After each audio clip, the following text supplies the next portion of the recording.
जानती हो ना, वो जो भी बोल कर गया सब झूठ है। तुम्हारा हाल तक नहीं पूछा उसने। बहुत तरस आता है तुम पर प्रीति। बस, तुम्हारा ये तमाशा अगर खत्म हो चुका हो तो जाओ यहां से। हमारी बहू का ख्याल हम रख सकते हैं। हाँ पापा, आप सबको ही ख्याल रखना होगा। अब कीर्तन तो मेरी यादों से बाहर ही नहीं निकल पा रहा है, जो इसका ध्यान रखे।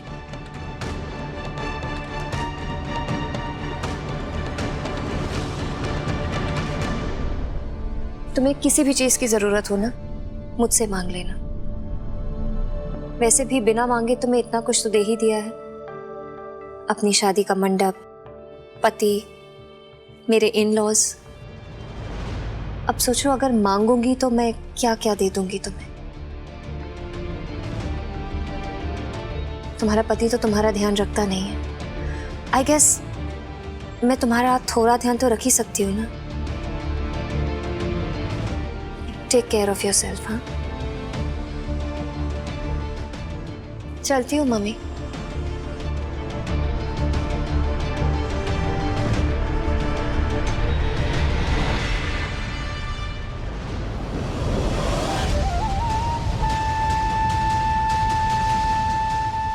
बहुत शौक था ना बड़े घर की बहू बनने का, इसीलिए बेशर्मों की तरह शादी के मंडप में आके बैठ गई थी, फेरे ले ले मेरे केटी के साथ।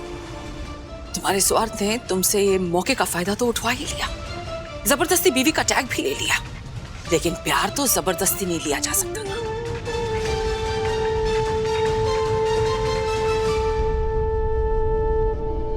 अच्छी खासी चल रही थी, मेरे बेटे की जिंदगी बर्बाद करके रख दी तुम।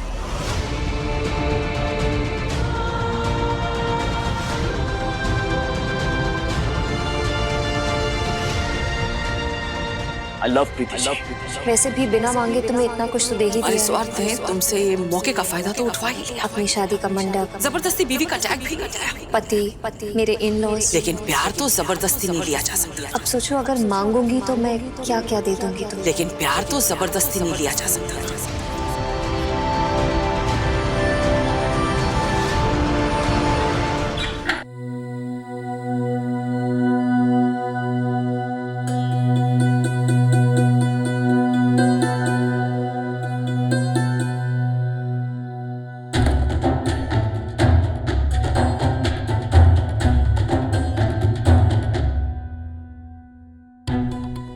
क्या जरूरत है ये सब करने की? क्या? आज आपने नंदिनी के सामने मेरी कितनी बेइज्जती करवाई जानती हैं आप? केटी जी, आप क्या कह रहे हैं? मुझे खुद समझ में नहीं आ रहा। आप अच्छी तरह से जानती कि मुझे भूलने की आदत है। जानबूझकर आपको ऑफिस छोड़कर नहीं आया था मैं। एक फोन करती तो मैं आपको लेने आ जाता, लेकिन नहीं, आप नंदिनी को लेकर यहाँ घर पर आ गए और आज आपकी वजह से नंदिनी फिर से इस घर में आई, जो मुझसे बर्दाश्त नहीं हो पा रहा है। केटी जी, मैं उसे यहाँ लेकर नहीं आई, वो मुझे यहाँ लेकर आई थी। मैं तो बेहोश पड़ी थी, मुझे सच में कुछ याद नहीं है। प्रीति जी, आप उसे लेकर आई थी या वो आपको लेकर आई थी, उससे मुझे फर्क नहीं पड़ता। द फैक्ट इज कि वो यहाँ इस घर में आई थी कि नहीं? और उसकी हिम्मत देखो, मेरे पूरे फैमिली के सामने मेरे साथ कैसे बात करके गई है। हम सब की पता नहीं क्या सोच रहे होगे वो हमारे बारे में। वो हमारे बारे में क्या सोच रही है, उससे क्या फर्क पड़ता है? मुझे फर्क पड़ता है। सच?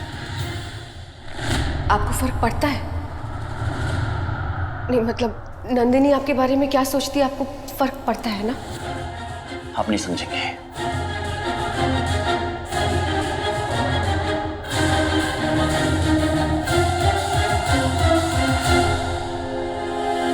मैं समझना चाहती हूँ केटी जी। मैं हमारे इस नए रिश्ते की बहुत इज्जत करती हूँ। मैं दिल से निभाना चाहती हूँ इस रिश्ते को, लेकिन बिना इस फासले को मिटाए इस रिश्ते को मजबूत कैसे करूं? झूठी उम्मीदें छोड़ दो, ये फासले कभी कम नहीं होंगे। आज फिर से मेरा बेटा तुम्हारी वजह से परेशान है और ये मैं हरगिज़ बर्दाश्त नहीं करूंगी। देखिए, मुझे सच में नहीं पता नंदिनी वहां कैसे पहुंची। मैं सच में बेहोश हो गई थी, मुझे कुछ याद ही नहीं है। होश तो तुम्हारे वैसे भी नहीं बचेंगे। मेरे बेटे के साथ शादी करने के बाद उम्मीद से बहुत ज्यादा जो मिल गया तुम्हें, आखिर तुम्हारी चाल कामयाब हो गई। चाल? हाँ, बिजनेस पार्टनरशिप तो सिर्फ एक बहाना था। तुमने मेरे केटी का सीढ़ी की तरह इस्तेमाल किया है। अपने रसोई घर से खानदान की बहू बनने का सफर तय किया है। मैं तो तुम्हारी असलियत पहली बार में ही समझ गई थी कि मौके का फायदा उठाना कोई तुमसे सीखे और तुमने वही किया। आप भी तो वहीं पर थी जब केटी जी ने मेरी मांग भरी थी। मांग में सिंदूर भरने से कोई शादी नहीं हो जाती। हम केटी को कैसे भी करके समझा देते, जैसे आज तक समझाते आए हैं, लेकिन तुम वहां से चली जाती ना। वरना तुम तो वहां ऐसी लौटी की जिंदगी भर के लिए मेरे बेटे के गले में घंटी सी बंध गई हो। राज करो टिब्रीवाल खानदान की बहू बनके, यही चाहती थी ना तुम? मैं ये बिल्कुल नहीं चाहती थी और ना कभी चाहा है। जिस दिन से तुम मेरे बेटे की जिंदगी में आई हो ना, मेरे बेटे से उसकी खुशियां दूर हो गई हैं। और अगर अब तुम्हारी वजह से मेरे बेटे को जरा भी और तकलीफ पहुंची तो देखना, मुझसे बुरा कोई नहीं होगा। याद रखना।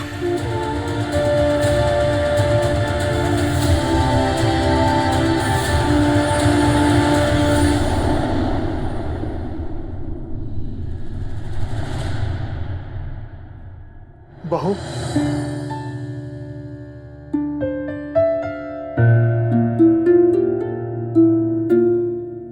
तुम्हारी सास अभी अभी यहां से गई, कुछ कहा क्या उसने तुमसे? नहीं, ऐसी कोई बात नहीं कही। मैं जानता हूं मेरे परिवार ने अब तक तुम्हें पूरी तरह से स्वीकार नहीं किया है, लेकिन इस बात की जरूरत भी नहीं तुम्हें। हाँ, बस हिम्मत मत हारना और एक बात का ख्याल रखना, केटी से कभी अपनी नजर मत हटाना, फिर सब ठीक हो जाएगा। और रही नंदिनी की बात, उस औरत को मैं अच्छी तरह जानता हूं। नंदिनी के दिए हुए दर्द को बर्दाश्त करते हुए 17 सालों तक देखा है मैंने अपने बेटे को। एक बाप के लिए बहुत मुश्किल होता है अपने बेटे को हर रोज तिनका टूटते देखना। यूं मानो केटी दर्द के अंधेरी खाई में खोसा गया था। वहां से उसे रोशनी दिखाना मुझ जैसे बाप के लिए बहुत मुश्किल था। मुश्किल ही नहीं, नामुमकिन के बराबर था। लेकिन रोशनी की वो उम्मीद मुझे तुम में दिखाई पड़ती है। नंदिनी के दिए हुए हर दर्द पर मरहम लगाकर मेरे बेटे की खुशियां वापस लौटा दो। बहू, इस घर में अपना एक मुकाम हासिल करो। मैं जानता हूं ये लड़ाई तुम्हारे लिए बहुत आसान नहीं है, लेकिन तुम इस लड़ाई में अकेली भी नहीं हो। मैं हूं तुम्हारे साथ और हमेशा रहूंगा।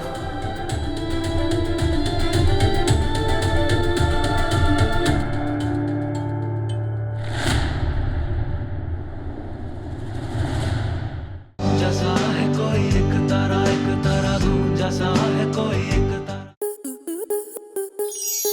स्टार प्लस के ऐसे ही और बेहतरीन लम्हे देखने के लिए सब्सक्राइब करें हमारे YouTube चैनल को।